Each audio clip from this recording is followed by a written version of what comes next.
안녕하세요. 정형외과 전문의 닥터홍 선생입니다. 병원에서 열심히 치료를 해도 허리가 계속 아프다고 해서 내원하시는 분들이 있습니다. 그런 분들은 꼭 저에게 왜 내 허리는 계속 아플까요? 라고 물어보시죠. 정말 궁금하시지 않습니까? 왜 어떤 사람은 허리가 아팠다가 금방 괜찮아지고 나는 왜 계속 안 낫고 아플까요? 이번 영상에서 그 답을 알려드리도록 하겠습니다. 허리 통증, 이 영상을 보시는 분들이라면 한 번쯤은 겪어보셨을 텐데요. 왜 누구는 주사 한 번 맞고 안 아프다고 하고 나는 주사를 몇 번 맞아도 계속 아플까? 고민해 보신 적이 있으신가요?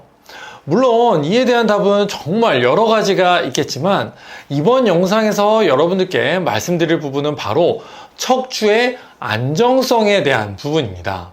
허리 주변의 근육은 크게 세 가지로 나눌 수가 있는데요. 가장 중심부에 있는 횡격막, 복횡근, 다혈근, 골반저근으로 구성된 코어 근육이 있고요. 그리고 코어 근육의 바로 바깥쪽에 있는 큰 힘을 내지는 못하지만 코어 근육을 지지해준과 동시에 척추의 안정을 유지하는 데 보조하는 역할을 하는 로컬 머슬이라고 부르는 속근육, 그리고 마지막으로 가장 바깥쪽에 있는 큰 힘이 필요할 때 주로 사용되는 글로벌 머슬이라고 부르는 크기가 큰 척추 기립근이나 복근에 해당하는 겉근육, 이렇게 세 가지로 나눌 수 있습니다.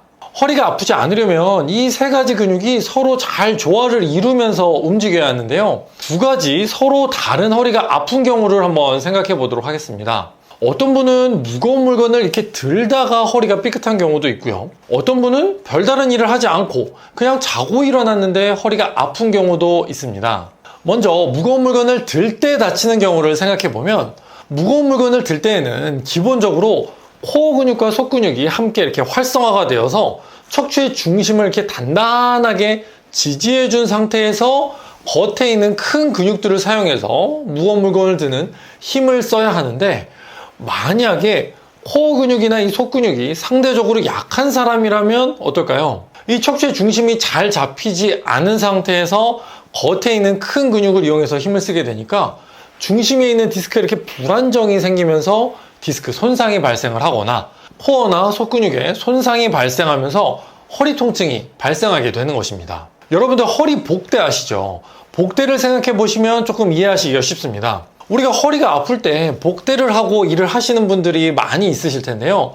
복대를 하면 복대가 배를 꽉 조여줘서 코어와 중심을 딱 잡아주니까 겉에 있는 큰 근육들을 이용한 이 힘을 쓸 때 중심이 흔들리지 않아서 조금 더 수월하게 물건을 들거나 몸을 좌우로 움직일 수가 있게 되는 것입니다. 그럼 반대로 자고 일어났는데 그냥 허리가 아픈 경우는 왜 그럴까요? 잘 때는 앞서 말씀드린 무거운 물건을 들 때랑은 조금 다르게 겉에 있는 근육이나 속근육의 활성은 상대적으로 떨어져 있고 중심을 잡아주는 코어는 활성화되어 있을 수밖에 없습니다. 이럴 때 나도 모르게 잘못된 자세로 삐뚤어지거나 허리가 뒤틀린 상태로 오랜 시간 자게 되면 우리 몸에서는 이 삐뚤어진 척추의 중심을 잡기 위해서 자는 동안 활성화되지 않고 푹 쉬어야 되는 이 속근육들을 과하게 오랜 시간 사용을 하게 되고요. 그러면 아침에 일어나서 이 속근육에 발생한 손상이나 과도한 긴장으로 인해서 허리 통증이 발생할 수 있게 되는 것입니다. 결국 무거운 물건을 들든지 잠을 자든지 어떤 경우이든지 간에 상황에 맞게 코어랑 속근육이랑 겉근육이 이렇게 유기적으로 잘 활성화되지 않고 어느 하나가 과도하게 사용되거나 덜 사용되면 허리가 불안정해지기 시작하면서 쉽게 손상받게 되고 그러면서 통증이 발생하게 되는 것입니다. 그럼 다시 처음으로 돌아가서 어떤 사람은 허리가 아플 때 주사 맞거나 약 먹고 금방 낫는 것 같은데 나는 왜 도대체 잘 낫지 않을까 하고 고민하고 계신 분들은 바로 오늘 설명드린 이 척추의 안정성을 키워주는 방향으로 치료와 운동을 해야 하는 것입니다. 허리가 아픈데 주사 맞고 좀 좋아져서 이제 허리 운동해야지 하면서 이 복근 운동이나 척추 기립근 같은 커다란 허리 주변에 있는 근육을 키우는 운동을 하게 된다. 그러면 코어나 속근육 그리고 겉근육의 이 밸런스가 맞지 않은 분들이라면 100% 다시 허리 통증이 재발할 수밖에 없습니다. 그래서 코어 운동과 척추의 안정을 잡아주는 것이 굉장히 중요한데요. 그럼 어떤 운동, 어떤 자세가 도움이 될 수 있을까요? 이전에 제 영상을 보신 분들은 아시겠지만 허리 건강을 위해서는 허리를 이렇게 펴주는 동작이 굉장히 중요합니다. 허리를 이렇게 구부리고 있으면 복압이 약해지고요.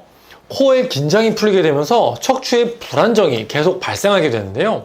이 상태에서 몸을 움직이게 되면 당연히 불안정한 척추에 손상을 주기가 쉬워지겠죠. 그런데 허리를 조금이라도 이렇게 펴주게 되면 자연스레 복압이 올라가면서 코에 긴장을 주게 되고요.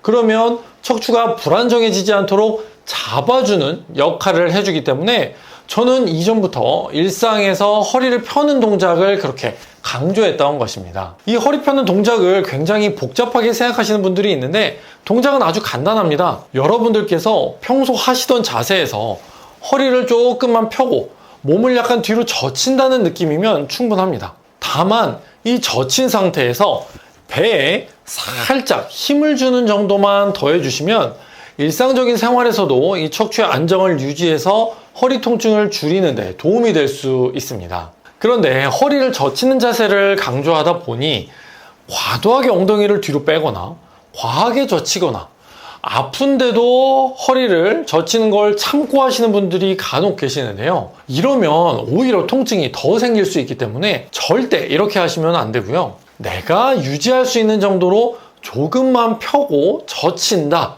이 정도면 충분합니다. 한 가지 팁을 드리자면 저는 사실 책상에 오래 앉아있기 때문에 어깨도 조금 앞으로 말려있는 라운드 숄더도 있고요. 등도 조금 굽어있기도 하는데요. 팔꿈치를 옆구리에 이렇게 붙이고 천천히 바깥쪽으로 돌리면서 등이랑 허리를 이렇게 자연스럽게 펴는 자세를 하고 팔을 내린 뒤에 서 있거나 앉아있는 자세를 의식적으로 종종 하고 있습니다. 만일 여러분들 중에 허리도 아프지만 등도 굽어 있어서 함께 펴고 싶은 분들이라면 이런 방법을 따라해 보시는 것을 추천드립니다.